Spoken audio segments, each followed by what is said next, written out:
opportunity to share my thoughts on conservation. Can you hear me like this only? Is okay? That okay? As you please. As you please. Okay, I feel like I don't know how to start. Normally, conservation means we always understand it like protection, just a protection of building, protection of anything. और conservation સાદા શબ્દોમાં સમજીએ તો હું architect છું એટલે architectural conservation normally દરેક જણે એવું જ અત્યાર સુધી સમજ્યા છે કે કન્ઝર્વેશન એટલે એક 100 વર્ષ જૂની બિલ્ડિંગ જોઈએ એનાથી જો કંઈક એમાં સારું હોય તો તેને પ્રોટેક્ટ કરી દેવાનું ત્યાં ને ત્યાં એનો ગ્રોથ નહીં થવો જોઈએ દેટ મીન્સ કન્ઝર્વેશન નોર્મલી એવું જ સમજવામાં આવ્યું છે ને એવું સમજીએ છીએ પણ કોન્ઝર્વેશન એ ખૂબ મોટી બ્રોડ ટર્મ છે conservation doesn't mean protection first of all conservation doesn't mean for restoration conservation doesn't mean no growth conservation mean like sir has sad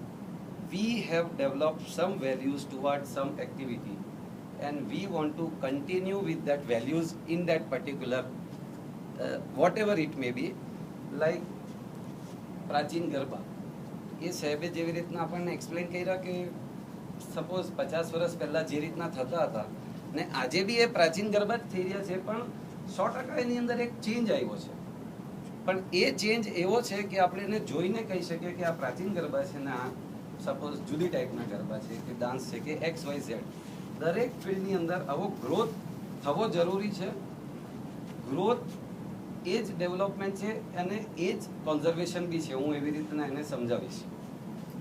conservation જેવી રીતના મેં કીધું કે એને ફક્ત એક સ્ટેજ પર એને અટકાવી દેવું એવું નથી પણ ડેવલપમેન્ટ એક ગાઈડેડ ડેવલપમેન્ટ એક એવું ડેવલપમેન્ટ કે જેની અંદર એક વેલ્યુઝ છે એક ટાઇપોલોજી છે એક કેરેક્ટર છે તે સચવાયેલું રહે અને એની અંદર ગ્રોથ થતો રહે એને કોન્ઝર્વેશન કહી શકાય એવું હું સમજુ છું જેવી રીતના અમુક ફેમિલીને આપણે કે કોઈ બી ફેમિલીને આપણે જોઈએ તો તરત કહી શકાય કે ભાઈ આ કદાચ એટલે ભાઈ તમારા ભાઈ છે કે બેન છે કે એમના તમે દીકરી છો દીકરા છો એક બોડીની અંદર બી એક કન્ટિન્યુઅસ ડેવલપમેન્ટ થતું હોય છે અને છતાં દરેક ગ્રુપને આપણે તરત એના અમુક કેરેક્ટરથી ઓળખી શકીએ છીએ કે ભાઈ આ અમુક જ ફેમિલીના છે તો એ જે એક જેનિફર ચેન્જ છે પણ એવો ચેન્જ કે જે એવો નથી કે એની આખી ટાઈપ બદલી કાઢે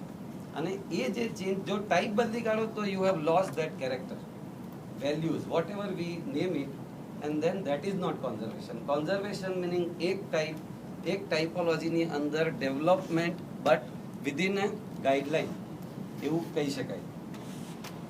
ઘણી ને હું આર્કિટેક્ટ છું એટલે I will speak on architectural conservation અને હિઝ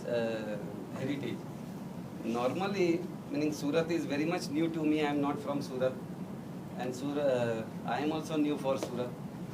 તો સુરતનું એટલે અત્યાર સુધીનું હું એવું સમજી શકું કે Surat has of course very rich history સુરતની અંદર એવી બિલ્ડિંગો હતી હાઉસિંગમાં લાકડાની બિલ્ડિંગો કે જ્યારે અમદાવાદ પાસે એવી બિલ્ડિંગો નહીં હતી મેં એવું વાંચ્યું છે કે આજે બર્મા ટીક આપણે ત્યાં ઇમ્પોર્ટ થાય છે એ એક જમાનામાં ફક્ત સુરતના હાઉસ માટે બર્મા ટીક ઇમ્પોર્ટ થતું હતું અને ઇન્ડિયામાં કશે બર્મા ટીક ઇમ્પોર્ટ નથી થયું ફક્ત ઘરો માટે આજથી 500 વર્ષ પહેલાં ઘરો જે બન્યા છે તે બર્મા ટીકથી બન્યા છે એટલે ઘણીવાર હા કદાચ એવું થાય કે ડેવલપમેન્ટની અંદર સુરત આગળ હતું અને અમદાવાદ પાછળ હતું ઇનફેક્ટ એટલે અમદાવાદના ઘરોને 200 વર્ષ થયા છે એટલે પ્રોટેક્ટેડ રહ્યા છે અને આપણા ઘરોને 500 વર્ષ થઈ ગયા એટલે આપણે પ્રોટેક્ટ નથી કરી શક્યા ને નેચરલ ડેવલપમેન્ટમાં કે હઝાર્ડિયસ ઇવેન્ટ્સમાં કે ફ્લડમાં એ ખરાબો થઈ ગયા પણ સુરત પાસે ખૂબ રીચ હાઉસીસ હતા એવું કહી શકો એટલે સુરતની હિસ્ટ્રી બી ખૂબ રીચ છે કલ્ચર વાઇઝ તમે ઓલરેડી એને ટચ કર્યું છે સિટીઝના પ્રોટેક્શન